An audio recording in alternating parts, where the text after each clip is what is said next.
Ang kaharian ni Kristo.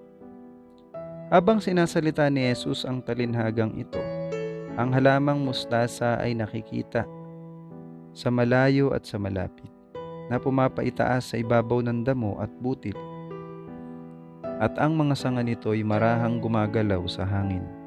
Ang mga ibon ay palipat-lipat sa maliliit na sanga at nagsisipag-awitan sa gitna ng makakapal na dahon. Gayunpaman, ang binhing pinagmulan ng higanteng halamang ito ay kabilang sa pinakamaliit sa lahat ng mga binhi. Sa pasimulay nag-usbong ito ng isang murang pagtubo, ngunit ito ay matibay at lumaki at yumabong hanggang sa sapitin nito ang kanyang kasalukuyang laki at taas. Kaya ang kaharian ni Kristo ay waring aba at walang saysay sa pasimula nito. Kung iambing sa mga kaharian sa lupa, ito ay lumilitaw na siyang pinakamaliit sa lahat.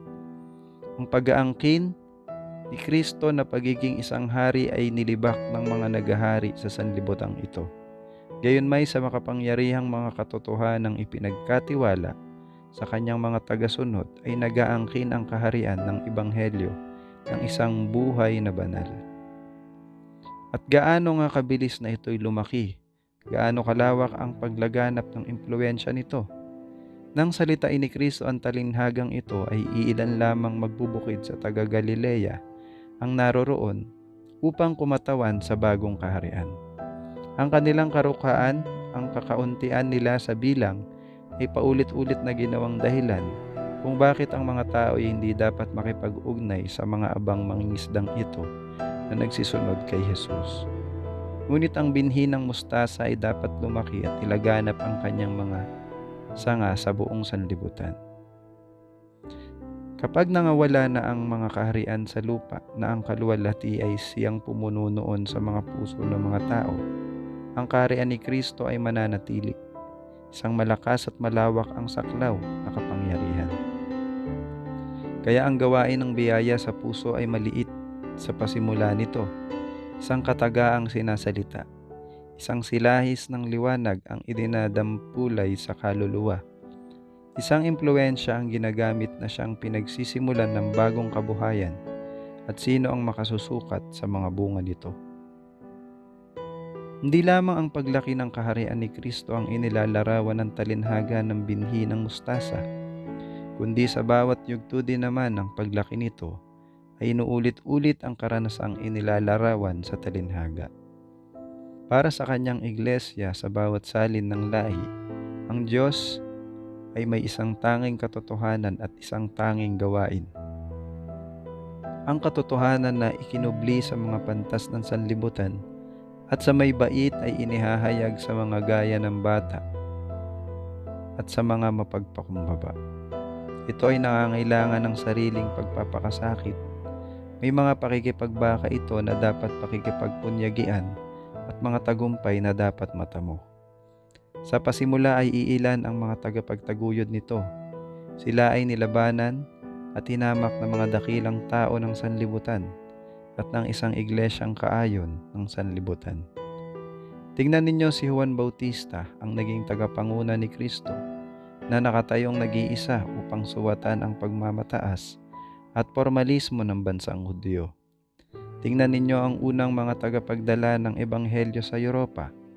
Waring napakalabo, napakawalang pag-asa ang misyon ni na Pablo at Silas, ang dalawang manggagawa ng tolda, nang sila kasama ang kanilang mga kasama ay lumulan ng bapor sa Troas patungo sa Pilipos.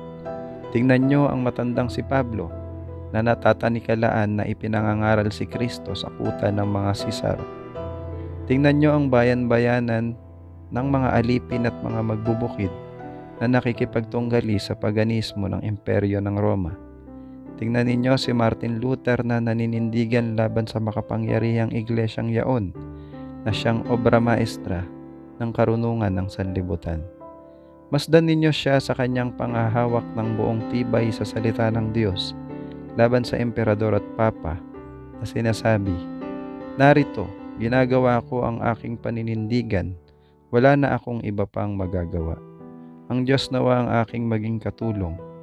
Masdan ninyo si John Wesley na ipinangangaral si Kristo at ang kanyang katwiran sa gitna ng formalismo, kawalang moral, at kawalang katapatan.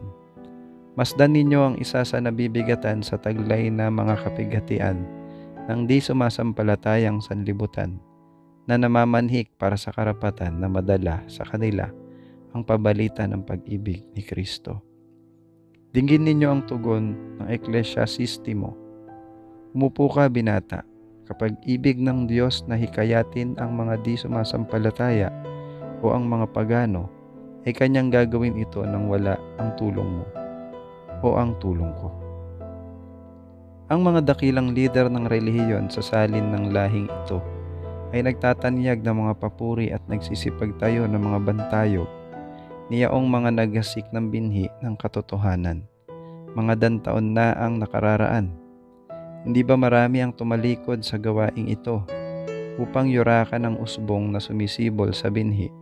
Ring iyon ngayon, ang dating sigaw ay inuulit. Nalalaman naming nagsalita ang Diyos kay Moises, datapat tungkol sa taong ito. Si Kristo sa tagapagbalitang kanyang isinusugo ay hindi namin nalalaman kung taga saan siya. Katulad noong mga panahong una, ang mga tanging katotohanan sa panahong ito ay nasusumpungan, hindi sa mga may kapangyarihang eklesyastiko, kundi sa mga lalaki at mga babaeng hindi totoong marurunong o hindi totoong mga pantas upang sampalatayanan ang salita ng Diyos.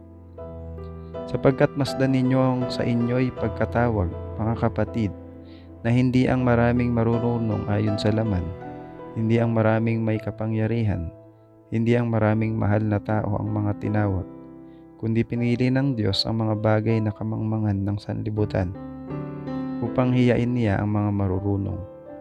Pinili ng Diyos ang mga bagay na mahihina ng sanlibutan, upang hiyain niya ang mga bagay na malalakas. At ang mga bagay na mababa ng sanlibutan, at ang mga bagay na hinamak, ang pinili ng Diyos. Oo, at ang mga bagay na walang halaga upang mawalang halaga ang mga bagay na mahalaga. Upang ang inyong pananampalataya ay huwag masalig sa karunungan ng mga tao, kundi sa kapangyarihan ng Diyos. At sa huling salin ng lahing ito, ang talinhaga ng binhi na mustasa ay dapat makasapit sa isang mabunyi at matagumpay na katapusan. Ang maliit na binhi ay magiging isang punong kahoy. Ang huling pabalita ng pagbababala at kahabagan ay dapat makahayos sa bawat bansa at angkan at wika, upang kumuha sa kanila ng isang bayan sa kanyang pangalan, at ang lupa ay maliliwanagan ng kanyang kaluwalhatian.